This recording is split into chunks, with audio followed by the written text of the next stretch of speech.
வணக்கம் மக்களே, welcome back to our channel இன்னைக்கு சினிமா. இன்னைக்கு வீடியோ எதை பற்றி இருக்க போகுதுன்னு பார்த்தீங்கன்னா, நம்மளோட தமிழக அரசியல் களத்தில் அடிக்கடி ஏதாவது ஒரு அதிரடி சம்பவம் நடந்துக்கிட்டே இருக்குன்னு தான் சொல்லணும். அதை ஏன் நம்ம பேசுகிறோன்னு பார்த்தீங்கன்னா, அதில் நடக்கிற நிறைய அதிரடி சம்பவங்கள் சினிமா துறையோட ஏதோ ஒரு விதத்தில் பொருந்தி போகுதுன்னு தான் சொல்லணும். அதனால தான் நம்ம அதை அடிக்கடி பேசுகிறோம். இன்றைக்கி என்ன நடந்திருக்கு அப்படின்னு பார்த்தீங்கன்னா, நம்ம ஒரு பக்கம் ஜனநாயகன் எப்போ ரிலீஸ் ஆகுமா ஆகாதாங்கிறத பற்றி யோசிச்சுட்டு இருக்கும் போது, நம்ம டிவிகே தரப்புல இருந்தும் சரி, இல்லை அது அலையாக இருக்க ஒரு கட்சி தரப்பாக ஒரு அதிரடி ஸ்டெப் எடுத்து வச்சிட்டாங்க, ஒரு அதிரடி மூவ் எடுத்து வச்சிட்டாங்கன்னு தான் சொல்லணும். அது என்னங்கிறத இந்த வீடியோவில் நம்ம பார்க்க போகிறோம். வீடியோக்குள்ளே போகிறதுக்கு முன்னாடி நம்மளோட சேனல் பிடிச்சிருந்தா சப்ஸ்கிரைப் பண்ணி வச்சுக்கோங்க. வீடியோ பிடிச்சிருந்தா லைக் அண்ட் ஷேர் பண்ணுங்கள். வீடியோ ஸ்கிப் பண்ணாமல் ஃபுல்லாகவும் பாருங்கள். வாங்க வீடியோக்குள்ளே போகலாம்.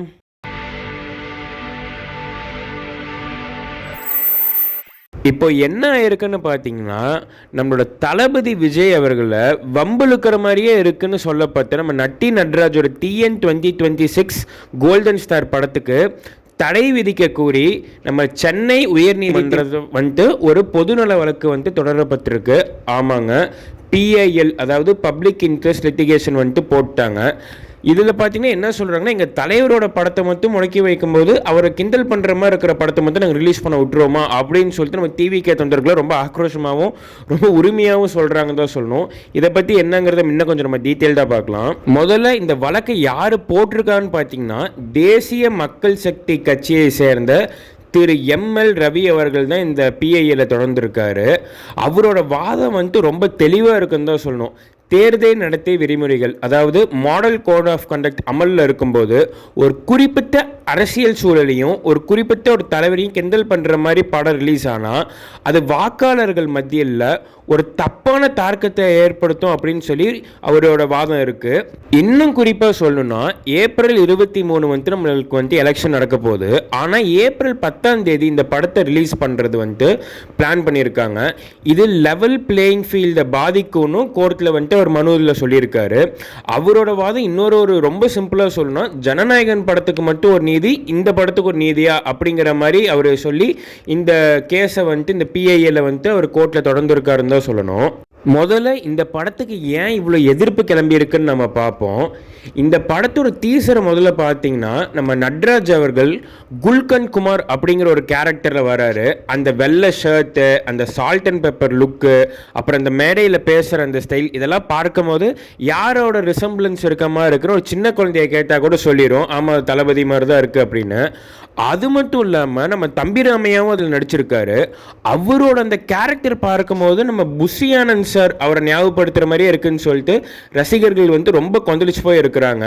சினிமாவிலேருந்து அரசியல் வர ஒரு நடிகரை காமெடி பண்ணுறதுலாம் ஒரு படமா, இது ஒரு கதையா, இது சரியில்லாத போக்கு அப்படிங்கிற மாதிரி சொல்கிறாங்க. நம்ம என்னதான் நம்மளோட இயக்குனர் திரு உமாபதி ராமையா சார்கள் இது ஒரு என்டர்டெயின்மெண்ட் தான், தளபதி ஒரு சிங்கம் மாதிரி அப்படிங்கிற மாதிரி அவர் என்னதான் சொன்னாலும் இந்த வாதத்தை நம்மளோட ரசிகர்கள் ஏற்றுக்கிறதா இல்லை. அது மட்டும் இல்லாமல் தேர்தல் சமயத்தில் என்ன இருந்தாலும் இப்படி ஒரு படம் ரிலீஸ் ஆகிறது MCC படி குற்றம் அப்படிங்கிற மாதிரியும் வாதங்கள் வச்சுட்டு வராங்க. இதை பற்றி உங்களோட கருத்து என்னங்கிறத தாராளமாக நம்ம கமெண்ட் செக்ஷனில் சொல்லிட்டு போங்க. இதை பற்றின ஒரு டீட்டெயில்டான வீடியோ நம்ம சேனலில் வந்திருக்கு. கீழே இருக்க லிங்கை கிளிக் பண்ணி செக் பண்ணி பாருங்க. இதோட சேர்த்து நம்மளோட தேர்தல் ஆணையம் அமைதியாக இருந்தே ஒரு ட்விஸ்ட் கொடுத்துருச்சுன்னு தான் சொல்லணும். அது என்னன்னு பார்த்தீங்கன்னா, நம்ம ஜனநாயகன் படத்தை சென்சார் போர்டு பாதியிலே நிறுத்தி தேர்தல் ஆணையத்தோட பார்வைக்கு அனுப்பிட்டாங்க. ஆனால் அதுவே டிவிகே படத்தை கிண்டல் பண்ணுற மாதிரி இருக்கக்கூடிய இந்த TN 2026 படத்துக்கு பார்த்தீங்கன்னா சென்சார் போர்டு உடனே UA சர்டிஃபிகேட் கொடுத்துட்டாங்கன்னு தான் சொல்லணும். தேர்தல் ஆணையம், அதாவது எலெக்ஷன் கமிஷன் ஆஃப் இந்தியா ஏன் இதில் மட்டும் தலையிடல, அவங்க ஏன் இந்த படத்தை ரிவ்யூ பண்ணல அப்படிங்கிற மாதிரியும் தொடர்ந்து கேள்விகள் அவங்க மேலே வைக்கப்பட்டு தான் இருக்குது. இதே ஆளுங்கட்சிக்கு சாதகமாக தேர்தல் ஆணையம் செயல்படுதோ அப்படிங்கிற ஒரு சந்தேகம் டிவிகே தொண்டர்கள் தளபதி ரசிகர்கள் தாண்டி பொதுமக்களுக்குமே வந்திருக்குன்னு தான் சொல்லணும். இது இரட்டை நிலைப்பாடு, அதாவது டபுள் ஸ்டாண்டர்டை காட்டுது, இது ஒரு சரியில்லாத போக்கு அப்படின்னு சொல்லி பல பொதுமக்களும் தெரிவிச்சுட்டு தான் இருக்காங்க சோஷியல் மீடியா பிளாட்ஃபார்ம்ஸ் மூலமாக. இதை பற்றி நீங்கள் என்ன நினைக்கிறீங்க? இது உண்மையாலுமே ஒரு ஹிப்போக்ரஸியா, அதாவது ஒரு இரட்டை நிலைப்பாடா, இது சரியில்லாத போக்கா, இல்லை சரிதானா, இல்லை உங்களோட கருத்து என்னங்கிறத தாராளமாக நம்ம கமெண்ட் செக்ஷனில் சொல்லிட்டு போங்க. ஆக மக்களே, ஏப்ரல் 10 தேட்டருக்கு நம்ம டிஎன் 2026 படம் வருமா இல்லை கோர்ட்டில் ஸ்டே வாங்குமா அப்படிங்கிறத நம்ம இன்னும் கொஞ்சம் வெயிட் பண்ணி தான் பார்த்தாகணும். ஆனால் ஒரு விஷயம், சினிமாவை பயன்படுத்தி ஜெயிக்கிற காலம் முடிஞ்சு போச்சு அப்படின்னு சொல்லி பல மக்களும் சொல்லிகிட்டு இருக்காங்க. ஆனால் என்னோட தனிப்பட்ட கருத்து என்னன்னு பார்த்தீங்கன்னா, இந்த மாதிரி தளபதியை வந்து உங்களுக்கு பிடிக்குதோ பிடிக்காமலோ இருக்கலாம், ஆனால் அவர் இந்த மாதிரி தேவையில்லாத இந்த மாதிரி மாக்கரியோ இல்லை அவர் நோன்ற மாதிரியான சில விஷயங்கள் செய்ய அது அவருக்கு இன்னும் வலுவை சேர்க்குங்கிறத என்னோட தனிப்பட்ட கருத்து. அதை பற்றி நீங்கள் என்ன நினைக்கிறீங்கிறது தாராளமாக கமெண்ட் செக்ஷனில் சொல்லிட்டு போங்க. நம்ம அவ்வளோதான், இந்த வீடியோ ஒரு நிறைவுக்கு வந்துட்டோம். இந்த படத்தோட டிஎன் 2026 படத்தோட ரிலீஸ் பற்றி நீங்கள் என்ன நினைக்கிறீங்க? இதை தடை பண்ணணுமா பண்ண வேண்டாமா, இல்லை இதில் இரட்டை நிலைப்பாடு இருக்கா அப்படிங்கிறத பற்றி நீங்கள் என்ன நினச்சாலும் கீழே இருக்க கமெண்ட் செக்ஷனில் சொல்லிட்டு போங்க.